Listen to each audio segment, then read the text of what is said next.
Hello everybody. We're back with this game that I suck at. Oh shit. Okay. We're moving. Okay, yeah.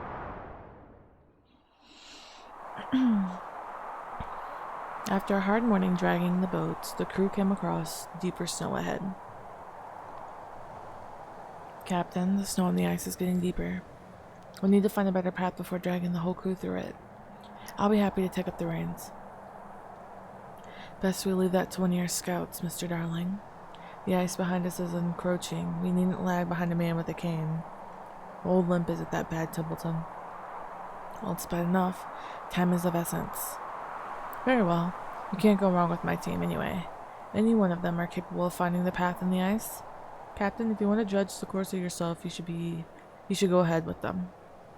I'll advise we don't know what lies ahead. Best not to make any unnecessary risk. No, Kurt's right. I should head with them.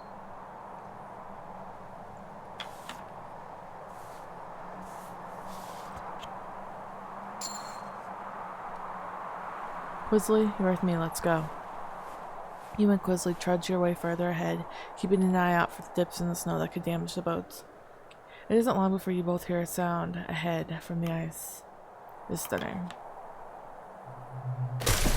The eggshell surface of the floes erupt, revealing a large, slimy creature mouth agape, with files of razor-sharp teeth expectant. Leopard seal! We're getting out the gun. You grab the hunting shotgun and steady it as you aim towards the beast barreling towards Quisley. The beast continues unhindered. Fear mixes with the snow, freezing Quisley in place. You crack the hunting shotgun and the projectile pierces the flesh of the sea leopard, but the beast continues to charge despite its injuries. The animal is gaining speed, closing the distance. You reload a shell into a hunting shotgun. There's now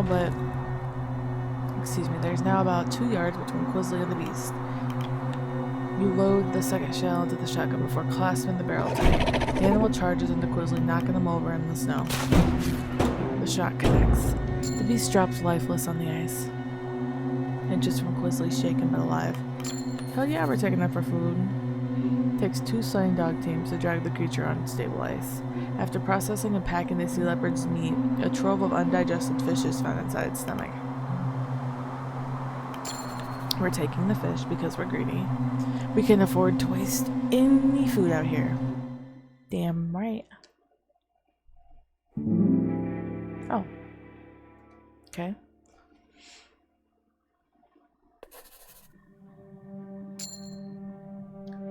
Okay.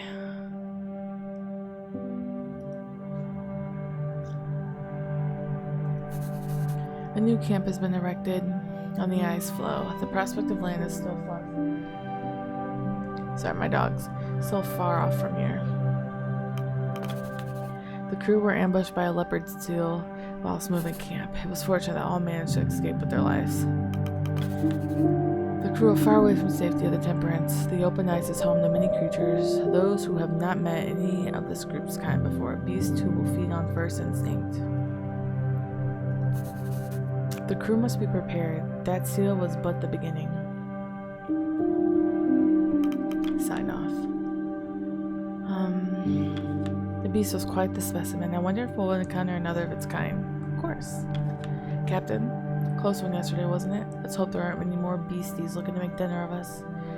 I mean, it was so big. Do you think there's another one out there? The dogs have been on edge ever since the creature attacked. They prefer to be the hunters of the ice. I just hope we never see a repeat of the situation. I mean, whatever. Captain, the territory of ice we find ourselves on, it would seem we have our pick of the litter. This ice is teeming with life that has never encountered our like in the past. We'll be able to hunt to our heart's content. Till we come across another leopard seal, we should be cautious. Indeed. We will not be able to stay here forever. Kurt has left me his assessment on coming dangers. The ice is not stable, but simply, we have the dead ice emerging behind us, and the risk of the pressure ridge bubbling up and forming ahead of us. We cannot stay for too long, lest we find ourselves trapped here. Still, it isn't a worry. For now, our main concern is the crew. They're shaken from the attack. Of course, of course. That's not what I meant. Your time as captain of this expedition has surpassed that of Captain Hunt. But that is not the case in all eyes. Sailor loyalty runs deep. Take the Stoke brothers, for instance. They voted against you. They still speak of Hunt as the captain and refuse the moniker on you. Every song the Elder One plays on his accordion, they're traditional songs of the sea folk. His loyalty to Hunt is clear as day. I would be careful around those two. All that is needed is one insubordinate with enough pull to lead the crew astray. Duly noted, Templeton. I would be careful. I'm simply saying that we should look out for him. Regardless, you have some requests to deal with. They're waiting outside. Okay. Captain Shaw, this area is teeming with life. Naive life. These creatures have never seen humans before. They do not even know how to run. Some even approach out of curiosity. In my opinion, we should be engaging in hunts as often as possible. Agreed. Thank you, Cordell. Cordell exits. Well, despite all, we managed to land ourselves a hefty piece of meat, a leopard seal, and the fish in its belly. It's up to you how we should prepare it, Shaw. Feasting on the thing would be nice. Sure. Not feasting on humans. What is it? Okay. Yes, tonight we feast upon leopard seal. Dear, I'm sure the crew will be ecstatic. Captain, I have this bottle of wine in my personal stores. My wife and I plan to enjoy it on our trip home, but it seems that there's further. But that's much further out than we believe. So we thought, why not share it with the crew? Bring in the new camp proper. A better idea would spread out and add it to the rations. I'd hope for more of a celebration, though I suppose it's best we show restraint. Very well, I'll leave the bottle with our cook.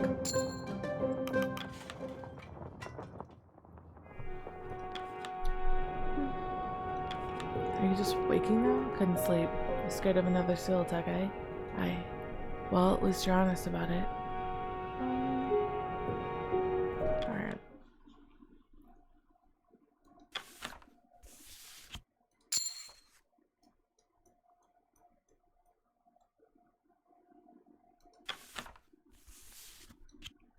Excuse me.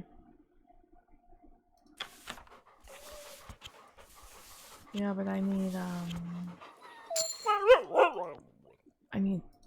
the penguin, the crab things.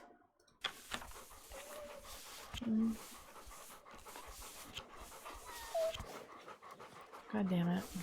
I see we don't have enough dogs.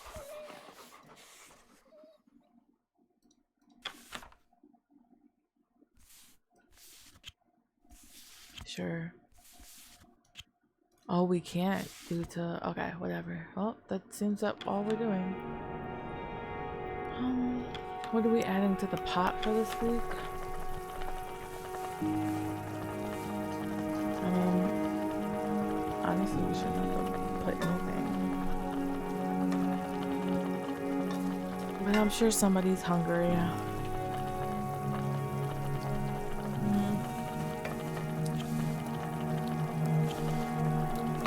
What's that?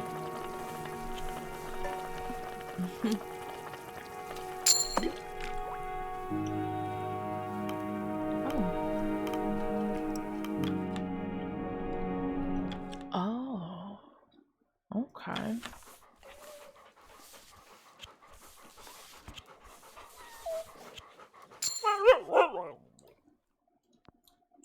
Okay.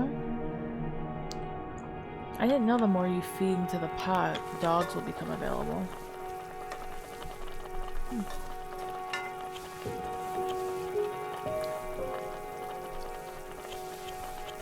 Okay, so they like fish. Gotcha.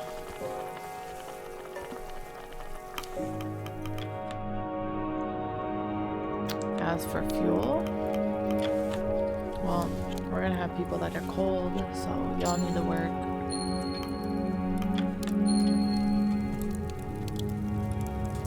Yeah. Gotcha.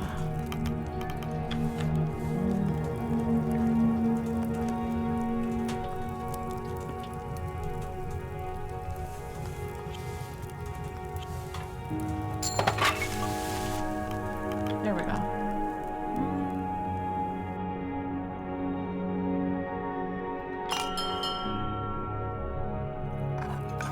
crew had their meal.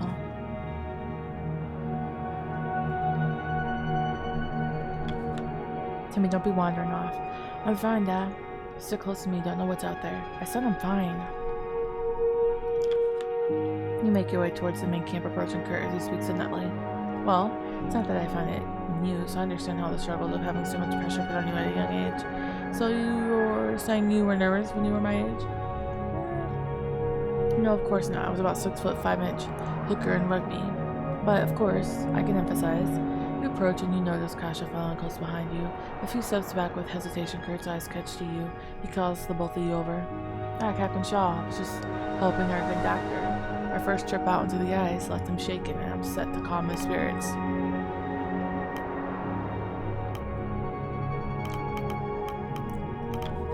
Kurt, you haven't spoken to Kasha before. She's quite the fan. Well, there's no need to say that, Captain.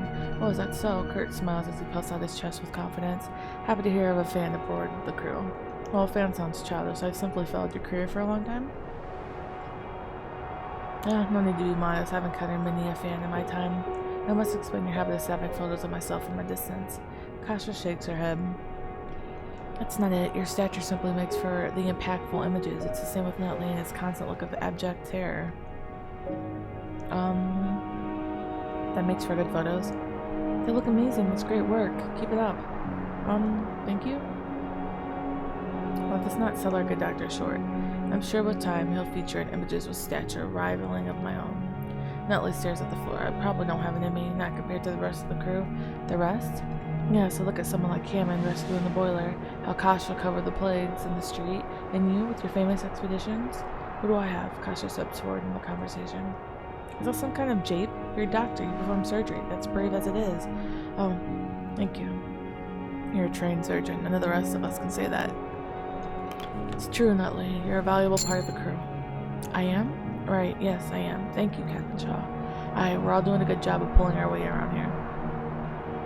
Nutley returned to his tent, and Kurt begins to share stories by the campsite with Kasha. The young journalist is keenly taking notes. Look a bit shaken up, Chief. Worried about another attack from the beastie? More worried about one of them getting onto the boiler. If it's wrecked, we're done for. Think we should have an overnight watch them? I'll handle that. Of course you will. That was definitely Joe's coat we found, wasn't it? Think they're still out there? Wouldn't be surprised. Hunt's tough for an old man. We don't know how long the jacket was there. Don't get your hopes up. Captain, tell them not to get carried away.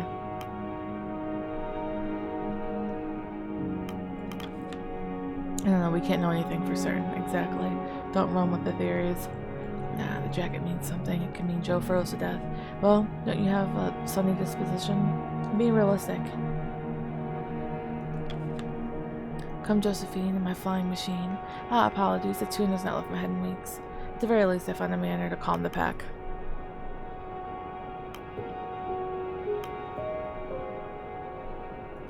If it calms a dog, then may that tune never leave your head. I have forgotten the melody to much else. It is a relief that I can retain something from before this expedition. Anything that can carry my mind from the ice. Evening, Shaw. We've been here for quite a while, haven't we? Longest I've been on ice, no doubt.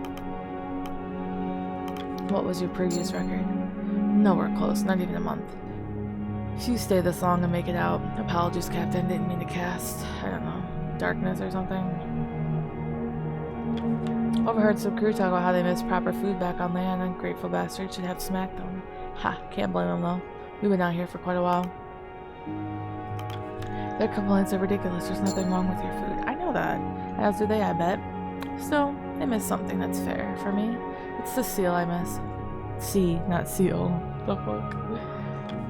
Look, lost in thought, our encounter with the wildlife has left me rather perturbed. We can only be thankful that no one was harmed. Indeed. Shaw, heard the photographer call my songs poetry earlier.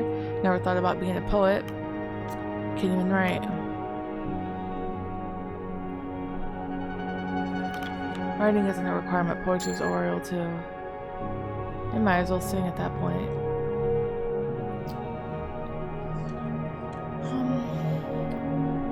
We're gonna be done. Well, yeah. Let's see what's poppin'.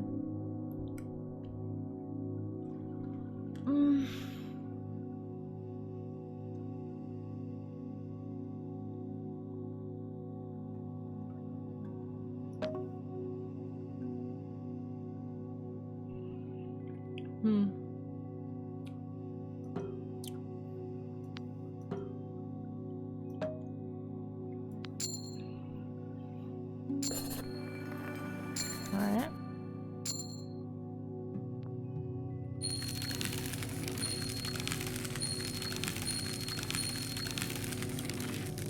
Good, everybody's freezing.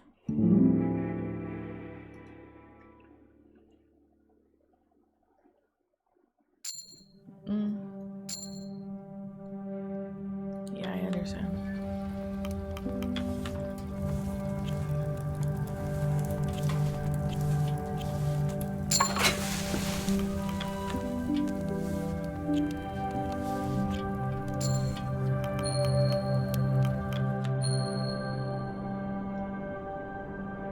That didn't cure everybody's freezing. You approach Hammond at the boiler. Morn, starting to miss that ship. I got spare time on my hands now, first time for anything. I'm sure you'll find something to do. Spare time's a poison. You want to avoid it when you can. Okay. I'm not accusing you of anything. Then why do you keep launching questions at me? I told you on the ship the engineering was impeccable. Then why did we sink, Hammond? Why am I sentenced to the ice? I have more important things to be getting on with, Templeton. I just need to know what happened to the Temperance. You must have miscalculated. They stopped and turned to you. Captain, good of you to join us. Templeton was just interrogating me. Not an interrogation. We all have questions here, Mr. Hammond. You must have questions of your own, Hammond. Aye, too right, I bloody do. Does Shaw not even know who the benefactor is? Templeton looks between the two of you and considers a moment. The scientist scans the room before moving to pick up a food tin from the corner. He lifts the tin and throws it towards you. The Apperton Tinning Company. 10 fresh peaches. Consumed within 3 days of opening. Are you serious? That's who is paying for this. You might die in the middle of the fucking nowhere for a tin can company, Shaw. They have additional investments.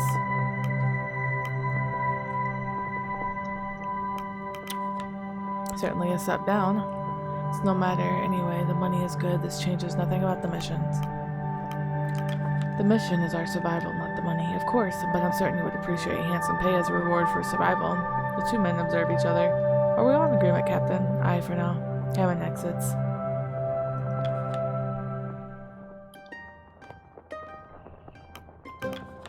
Shaw?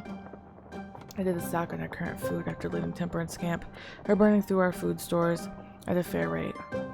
Luckily, game is about abundance here. It should not be difficult to stockpile further food stores. For the time being, yes, but the winter is approaching fast, and with it the game will start to dry up. We need to make most of our team here if we're going to survive the winter. What is your estimate? It's hard to say, but we need enough to last us 12 weeks. 12 weeks? And that's the bare minimum, assuming the tightest rations possible during the winter. Understood. Thank you, Junior. Junior exits. Captain, we have a great opportunity to increase our food stores by a considerable degree. But we must consider the encroaching winter. If we do not have enough to last the winter, survival is just not possible. Aye, Captain. The sunlight won't last forever, you know. No time like the present to play a game of rugby.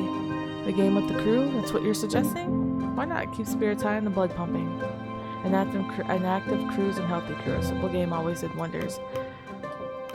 Perhaps another time. Everyone already has work to do. Oh well. Work comes first. Maybe if the summer keeps, we might have another chance. Don't think it will, though.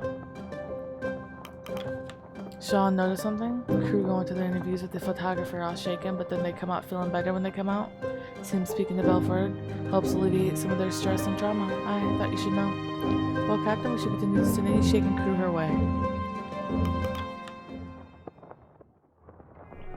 Captain, perhaps you may have noticed some discontent amongst the crew. Sideway glances and the like. Yes, why? You may think the Elder's stoke for that. Perhaps you should listen to what he's been playing as of late for the crew. Songs of disrespect, songs of mutiny. He seems intent to sow distrust for you amongst the crew. He is becoming a problem.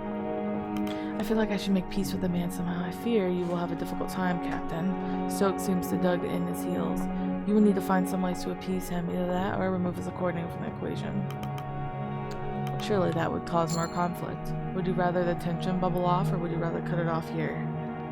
The crew will not be happy, but perhaps a forceful show of authority is necessary. Nah. Life's better when you're not lugging equipment off a ship, don't you think? Har. And you're one of the young ones. I was throwing my back out every day. Whoa, pause. Some well-deserved rest coming our way. If you think this is the end of our work, you've another thing coming. Alright, so 14 out of 14 dogs are ready for... That takes 3 dogs away, right? Alright. How many dogs will it take for you? Alright, fish.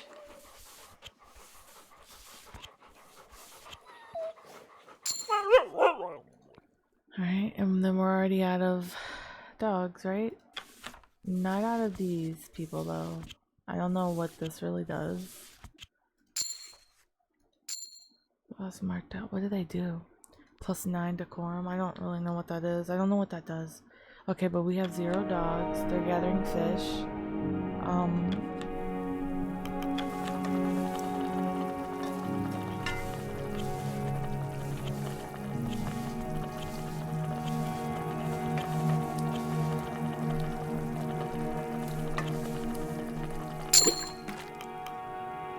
I shouldn't have wasted that much food, but... And then as far as...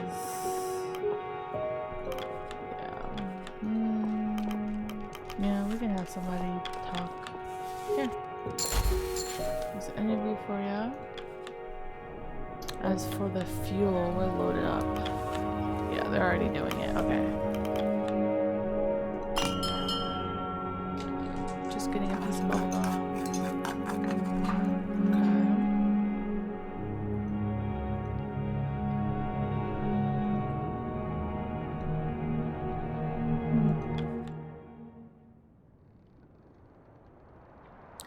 You notice the sailors are still seated around the campfire, listening to the rapt attention of Gramley plays on his accordion. As he continues to play, the crew join in the song.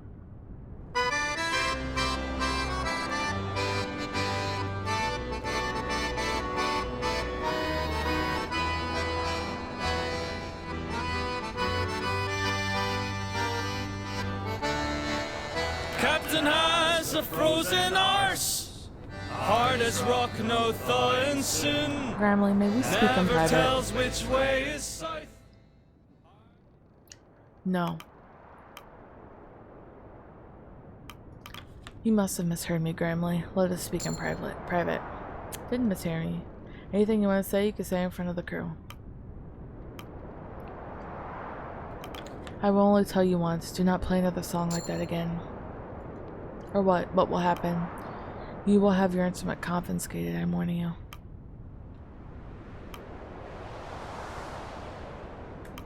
Whatever issue you have with me, we must stay professional for the sake of the crew at least.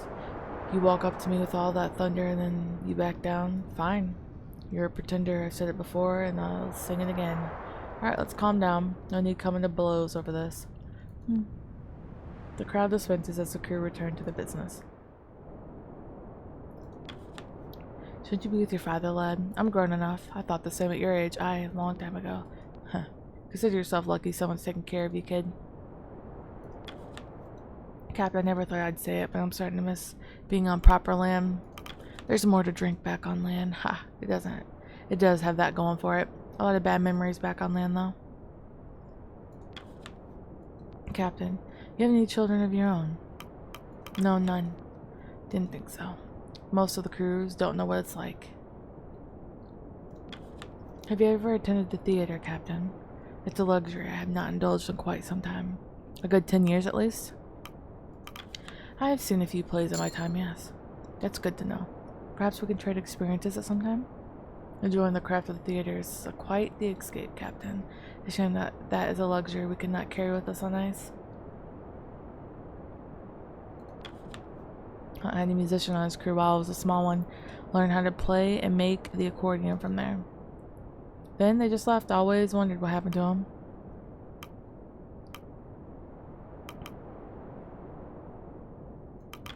Suppose you admired them, did you? Admired the music. Knew what I wanted to do right then. Well, It's good to have some music with your dinner, is it not? I suppose we should take what's given to us. I intended to bring a phonograph, but there was no space amongst my equipment. A shame, I don't quite enjoy what we have now. Alright, well.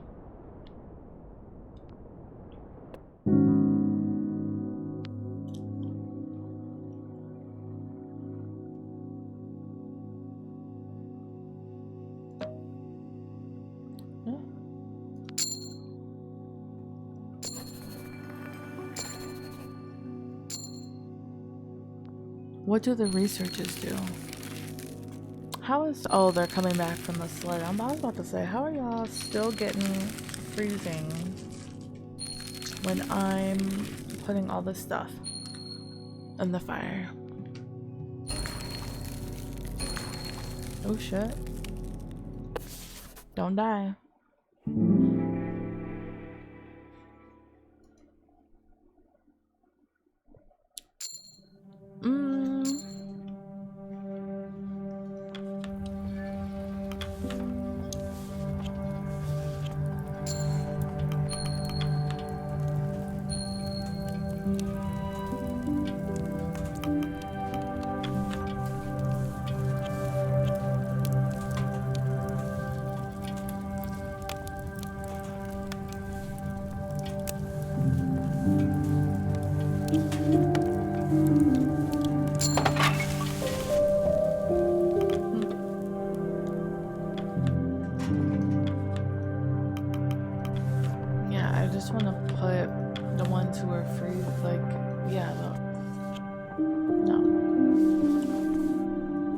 To have frostbite.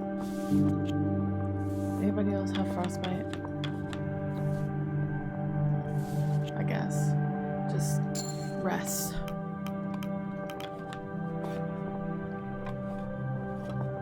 Okay.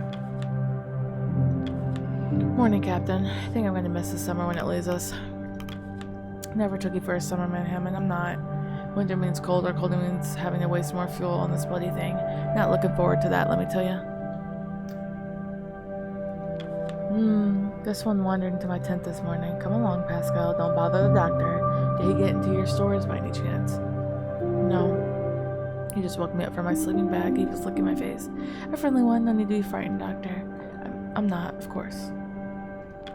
You know, Richard, I much prefer a hearty dinner of a wild game to what we had before. Never could stomach those tin rations, least of all the peaches. Is that so? I admit I might be a little biased. Where I'm from, you can get fresh peaches by the bundle right off the tree, bite into one of those, and it takes you right back to childhood. Yeah, peaches, a native to your home island, as I understand. Aberdeen didn't quite do the flavor justice when they decided you all should have them. It's all too processed, I say. Well, concessions have to be made in order to encourage further production. Are you sure there's an issue with the flavor, or do you simply prefer to live off the land? You know, it may just be that. I admit there's a certain satisfaction in gathering your meal yourself. It's how we all did it hundreds of years back. Well, thankfully those days are long behind us. Anyway, I must attend to the day's request.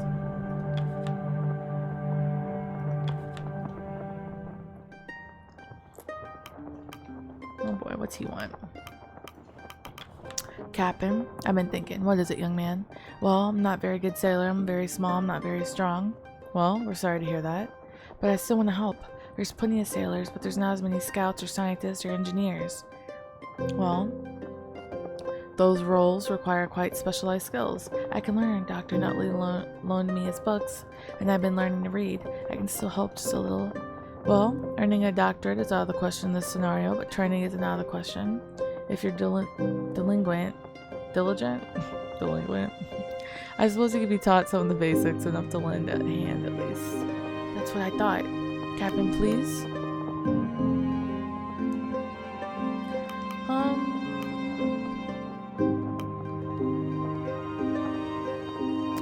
Do we want him working on engineering? If we have more scouts, we still can't. Let's do the engineering. Go speak with Hammond, he'll show you the ins and outs of engineering. Okay, I will, thank you, Captain.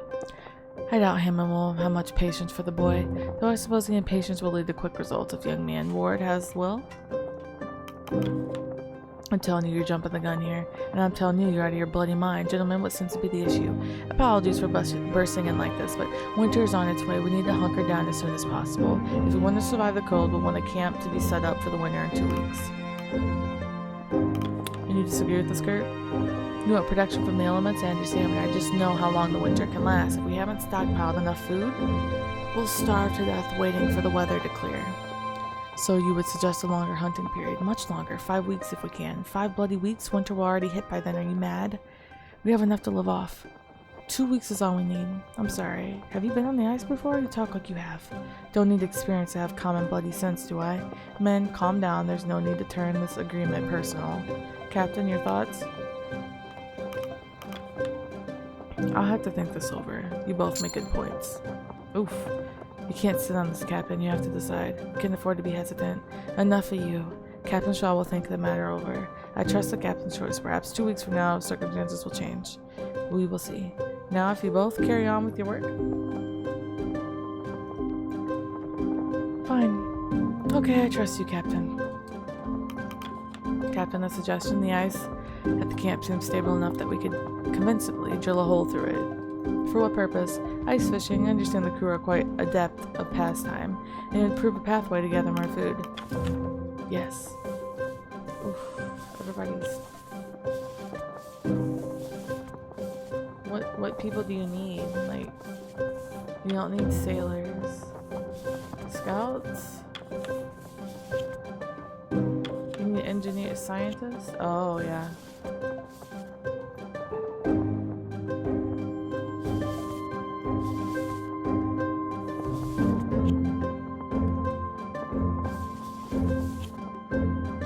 So you need an engineer. Or you need 2 people? It says you need 2 people. Or 1. Certainly, I'll assign some crew to the matter. Thank you, Captain. I'll direct them into their duties. Perhaps we'll catch something worth our while. Hopefully. The earlier debate between Mr. Hammond and Mr. Darling was quite worrying. If our navigator and our engineer are at odds, a divide will form amongst the crew. They're both reasonable men and won't come to that. We can only hope. This crew is like a body. Each organ must be working in tandem if we are to survive. I mean, that's true, but you know, I don't know what to say. Warm one today, relatively speaking. I never understood how we could grow so used to the cold. I can't even handle a proper summer back home these days. An island summer might just be what I need when this is done. Yikes.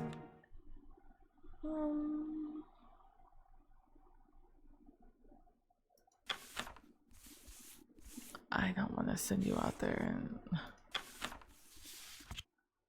I want those seals. Black game is dangerous just by how... Yeah, that's okay.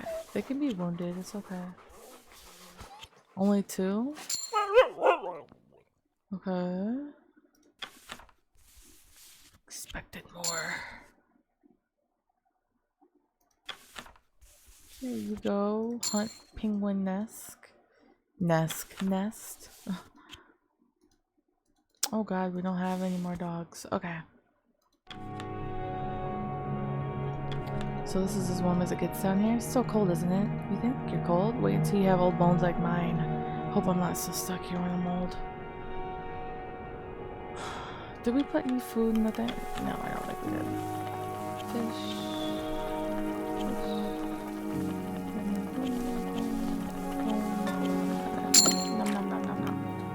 So we have a few dogs to go out.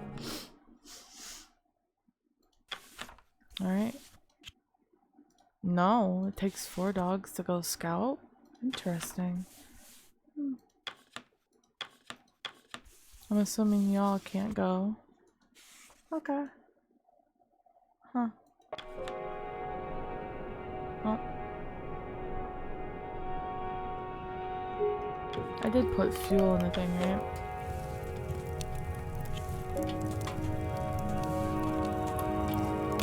I mean, that's as much as I can. I mean, they're already making it warmer. So.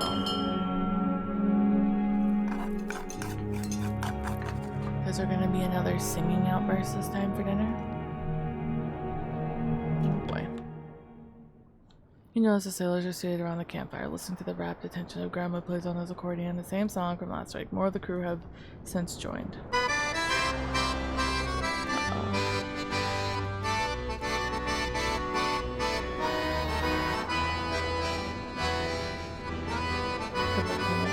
Approaches you speaking in a hushed tone. Captain, do you hear this?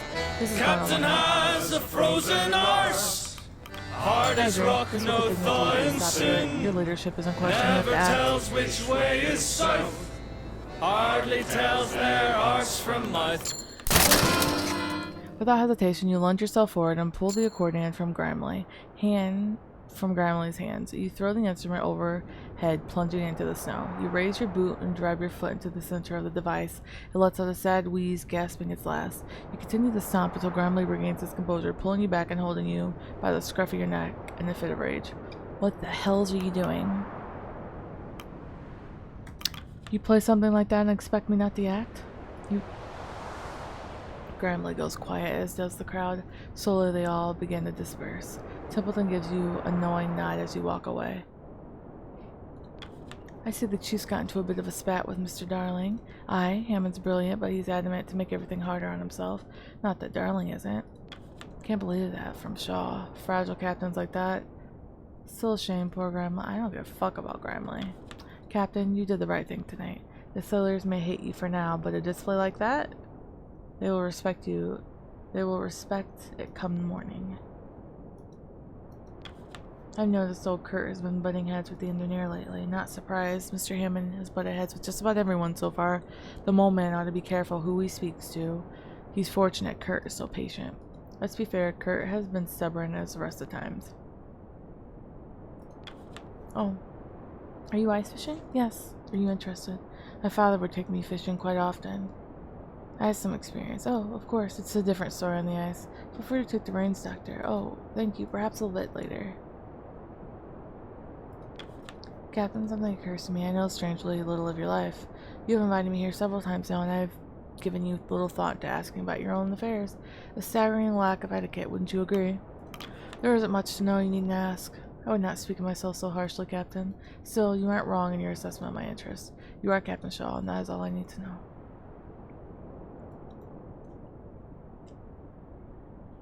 Alright.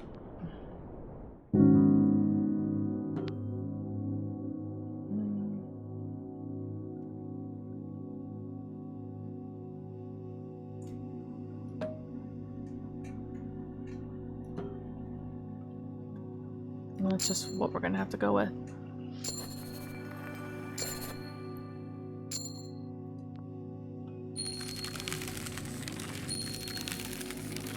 That makes sense. Oh boy.